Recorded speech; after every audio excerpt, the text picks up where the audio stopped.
and Governor Rick Perry. So what are you guys going to do down there to stop all this chaos? Bill, obviously this has been going on for some time. We've been flagging this issue, calling it to the attention of this administration since 2009. 2010, I gave the president a letter on a tarmac.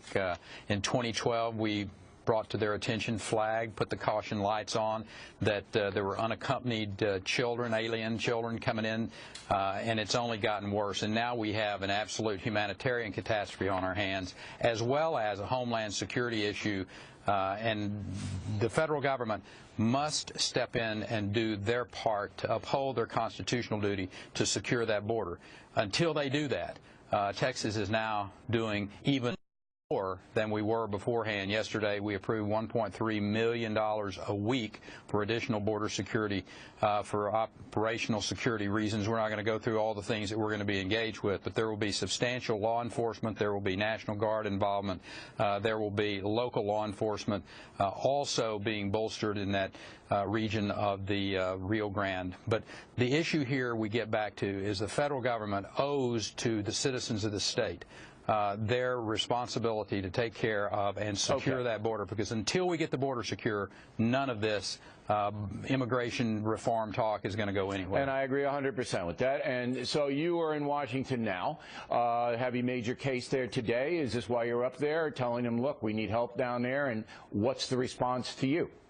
Well, we were on the phone to the Secretary of Homeland Security, Jay Johnson, and I shared with him very clearly. Hopefully they understand the gravity of what's going on. Supposedly the Vice President's going to be down in either Guatemala or one of the Central American countries over the next 24 to 48 hours, which brings up the entire issue of this many people moving from Central America through Mexico to the southern border of the United States. I don't think this just happened by accident. I mean, we've got to be diplomatically engaging our neighbors to the south and making sure that they understand they have a responsibility as well to keep this from happening. Yeah, I mean, look, they got to cross into Mexico from Guatemala and Honduras and El Salvador. So we know that the people smugglers make a lot of money. We know that word on the internet and in the local media down there is if you come to America, you can stay, and that's largely true.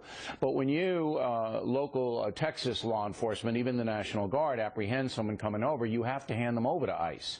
All right? You have that's the law. So you can't push them back across the river or tell them to go back where they came from.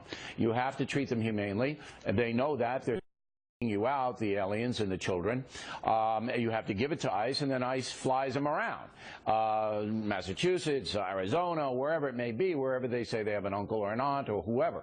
So I don't know if you, spending all the money, are going to do anything at all to control the situation. Yeah, well, there's two issues here, Bill. One of them is that when you put a presence, when you put a law enforcement presence on the border, whether it's National Guard, whether it's law enforcement of some form or fashion, state police, local police, and what have you, it does have an impact on those illegal activities. And that's what Texans want to see, is that the illegal activities are brought to a close as quick as they can. Here's the other issue from my perspective. I'm a governor of a state who has major natural disasters from time to time. Hurricanes come in.